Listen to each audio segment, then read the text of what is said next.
Philips அப்படிங்கிறவர் தான் இந்த திரைப்பட உலகத்தில் பெஸ்ட்டு கிட்டார் பிளேயர். அவரை நம்பி தான் எம்எஸ் விஸ்வநாதன் பாடல்கள்லாம் யாரந்த நிலதங் அந்த பேக்ரவுண்ட்லாம் அவர் தான் வாசிக்கிறார். அப்படிப்பட்டவரோட ஒரே மைக்கில் வாசிக்கும் போது எனக்கு அவர் சொன்ன வார்த்தை, எப்பா நான் பார்த்ததுல பெஸ்ட்டு ரிதம் கிட்டார் பிளேயர் நீ தான்ப்பா அப்படின்னு சொன்னது எனக்கு அவ்வளோ பெரிய பெருமை. ஏன்னா நிஜமாக எனக்கே தெரியும் அண்ணனுடைய பாடல்கள் சேஞ்ச் ஆகுதுக்கு. நான் அவர் கம்போஸ் பண்ணும்போது நான் ரிதம் எப்படி இருக்கணுன்றத ஸ்டைலை வாசித்து பார்ப்பேன். அதில் டெவலப் ஆகும். நான் இது வந்து இதுக்காக சொல்ல, அது ஒரு ஐடியாவை கொடுக்கும் அவங்களுக்கு. அது இன்றைக்கு வரைக்கும் அந்த கிட்டார் பாடல்கள் நான் வாசித்த பாடலாம் கேட்டிங்கன்னா ரிதமிக்காக இருக்கக்கூடிய அத்தனை பாடல்களையுமே என்னுடைய ஒலியை நீங்கள் கேட்டுக்கலாம்.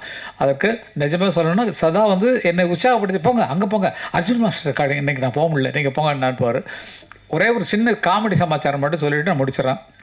எல்லாமே பேசுகிறது காமெடி தான், வாழ்க்கையே காமெடி தான். என்னென்னா ஒரு ரீரெக்கார்டிங் நடக்குது. எனக்கு அவ்வளோ சோலோ வாசிக்க தெரியாது. கிட்டார் நீங்கள் எத்தனை கார்டு ஒரு பாரில் 4 கார்டு இருந்தாலும் வாசிச்சிருவேன். அதில் போய்டும் 4 பார்னா புரியும். சிங் ஜிங் ஜிங் ஜிங் 4 கார்டு கொடுத்தாங்க வாசிடலாம். இது மெலடி வாசி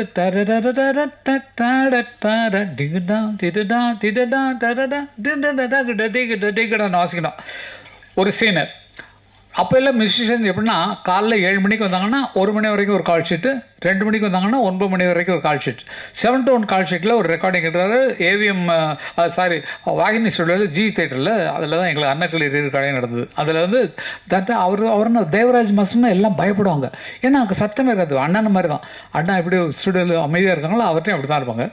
அவர் என்ன பண்ணார், படத்தை பார்த்துட்டு ஏடா அமர் இந்த இடத்துல நீ சோலோ வச்சுக்கோ அப்படின்ட்டார். சோலோன்னா நான் இஷ்டத்துக்கு நான் வாசிக்கணும், எனக்கு கொடுத்த நோட்ஸ் கொடுத்தா வாசிடுவேன். நமக்காக எல்லோரும் முன்னில் எல்லாம் எல்லாம் 8 மணி ஆகுது. அந்த ரீலில் முடித்தா தான் கால் ஷீட் முடித்து அவங்க வீட்டுக்கு போகணும். எல்லாம் வேறு இடத்துலேருந்து வரும். மின்ட்டிலேருந்து வந்துருப்பாங்க, இதுலேருந்து வந்துடும், தூரத்துலேருந்து. நான் வாசிக்கிறேன் சரின்ட்டு நம்ம பயம். இந்த சீன் வந்து லாஸ்ட்டில் வருது. அப்போல்லாம் கண்டினியூ பண்ணால் யாராவது தப்பு வச்சாங்கன்னா மறுபடியும் ஃபஸ்ட்லேருந்து வாசிக்கணும். ரெக்கார்டிங்கு ஃபுல் ரீலும் 10 நிமிஷம் ஓடக்கூடிய ரீலில் மறுபடியும் முதல்ல மியூசிக் எல்லோரும் வாசிக்கணும். எனக்கா கை நடுங்குது, என்னத்தை வாசிக்க போகிறோம் அப்படிங்கிறப்ப நானும் அங்கே போய் தனியாக ப்ராக்டிஸ் பண்ணி பார்க்குறேன். எல்லோரும் ரெடியா இப்படி தான் கேட்பாரு. ரெடி மாஸ்டர் நான் சரி ஓகே டேக் பண்ணலாமா? டேக் பண்ணலாம். சரி படம் ஓடுது. மற்றவங்களாம் கரெக்டாக வாசிக்கலாம். வயலின் போது அதான் துரு தூருன்னு அவர் வச்சுரு எல்லாம் முடிச்சு. இது என்னோடது 9வது நிமிஷத்தில் என்னோடய சீன் வருது. அந்த பொண்ணு மடியில் மாடி மேலே இருக்கா இல்லையா, அவள் கீழே வந்து அந்த லெட்டரை போஸ்ட்மேன் வெளியே நிற்பான்.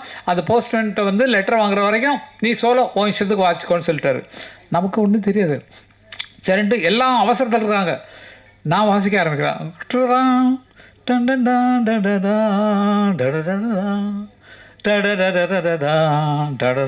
இப்படி வாசிட்டுருக்கேன். அதுக்கு மேலே எனக்கு தெரியல நான் என்ன பண்ண அப்படி ஆகிப்போச்சு, கட்டாயிப்போச்சு. என்னடா என்ன வாசிக்கின்றது அப்படின்னா சரி மாஸ்டர் ஒன்ஸ் மார். இதே மாதிரி 3 தரம் போச்சு. வயலன்ஸ் எல்லாம் ஃபுல்லாக அமர் சீக்கிரம் வாசிச்சிருப்பா, நாங்கள் வீட்டுக்கு போனோம், எங்களுக்கு மின்ட்டுக்கு போனையான்னு அது இன்னும் உதறது. அந்த மாதிரிலாம் அனுபவப்பட்டு வந்தவங்களுக்கு இதுக்காக சொல்கிறேன். இந்த மாதிரிலாம் கற்றுக்கிட்டு வந்தவங்க தான் பல பேர் திட்டு வாங்கியிருக்கோம், அடி வாங்கியிருக்கோம். தண்டராஜ் நம்ம தட்சிணாமூர்த்தி சுவாமிகிட்ட வாசிக்கலாம் பாக்கியமான விஷயங்கள். அவளோட விஷயங்கள் எனக்கு சதாக்கெல்லாம் நடந்திருக்கு. அதெல்லாம் பெரிய தெய்வங்கள். அண்ணன்னா வந்து அவங்க குழந்தைங்க எங்கள் குழந்தைங்கள்லாம் அவர்கிட்ட போய் சாப்பா கற்றுக்காமல் நாங்கள் அனுமதிக்கிறதே இல்லை. அவங்கள்ட்ட தான் போய் சா பாடணும். அந்த மாதிரி அப்படிப்பட்ட குருக்களோட வளர்ந்த பாக்கியமெல்லாம் எங்களுக்கு இருக்கிறது இந்த காலத்து குழந்தைகளுக்கு கிடச்சிருக்கா இல்லைன்னு தெரியல. ஏன்னா காரணம் என்னென்னா ஃபுல் சாங்கு இந்த சாங்கு கண்டினியூஸாக பாடணும். அப்போது இப்போ நான் ஒரு லைனாக எடுத்தோமா நல்லா யோசிச்சு பாருங்க. அது எங்கே வாசிக்கிறோம், எல்லாம் ஃபீட் பண்ணிட்டோம். இனிமேல் ஏஐயில் கொடுத்தாச்சுன்னா ஏஐ போட்டு கொடுத்துரும். நம்ம காலரை தூக்கவே முடியாது. ஏஐ பண்ணி கொடுத்த பாட்டில் தான் நிறைய போயிட்டுருக்கு. இல்லை எடுத்ததுலேயே வந்து பார்த்தீங்க சொன்னால் நிஜமாகவே ஏஐ ஒர்க்கு நம்மளை வந்து கெடுத்திட்டு இருக்கு அப்படிங்கிறத நான் உறுதியாக சொல்கிறேன், நிஜமாக சொல்கிறேன். அதை நம்பி நம்ம வேலை செஞ்சோம் சொன்னால் பிற்காலத்தில் நமக்கு மூளை வேலை செய்யாது. ஒரு தீமை ஏஐயில் கொடுத்துட்டு நீங்கள் தரன்னா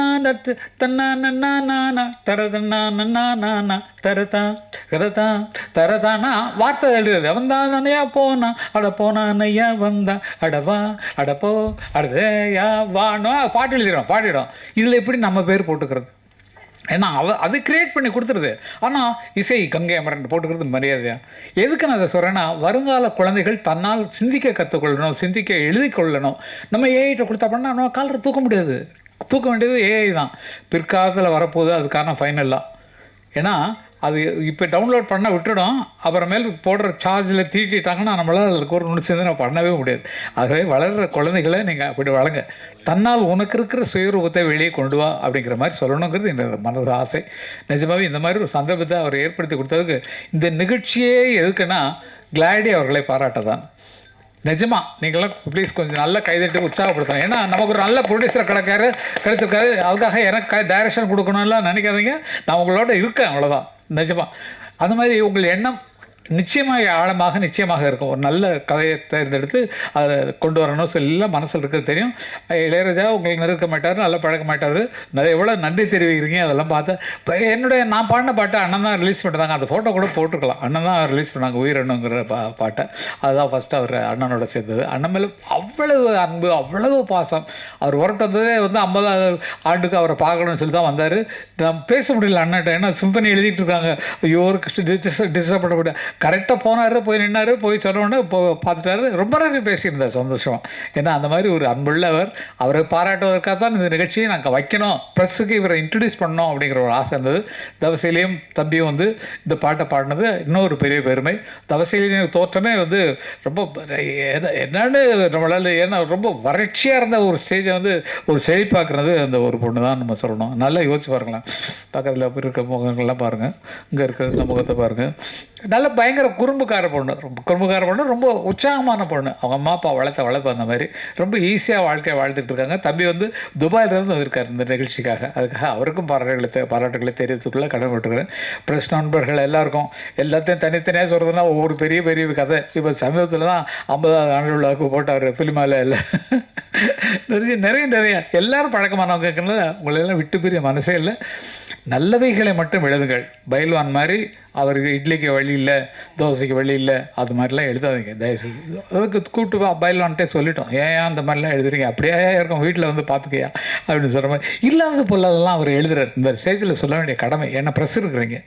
எல்லாம் இல்லாத பொருளாதெல்லாம் சொல்லி எழுதுறதுக்கு அதுக்கு எதுக்கு அவ்வளோ பெரிய ஆள், வளர்ந்த ஆளுகளை நம்ம திட்டணுமா? அவங்க கஷ்டப்படுறாங்க. குழந்தைகள்லாம் ஒன்றா இருக்காங்க வீட்டில். வேணால் எங்கள் வீட்டில் ஒரு வாரம் இருந்து பாருன்னு சொன்னேன். ஈவன் இது துபாயில் செட்டில் ஆகிட்டான். இவன் கார்த்திக் பார்த்தீங்கன்னா அவனுக்கு அங்கே தான் இருக்கான். அவங்க ஒய்ஃப் தான் அது அண்ணனுக்கு சமைச்சு போகிறான். இதெல்லாம் இல்லாமல் அவர் அனாதையாக இருக்கார்.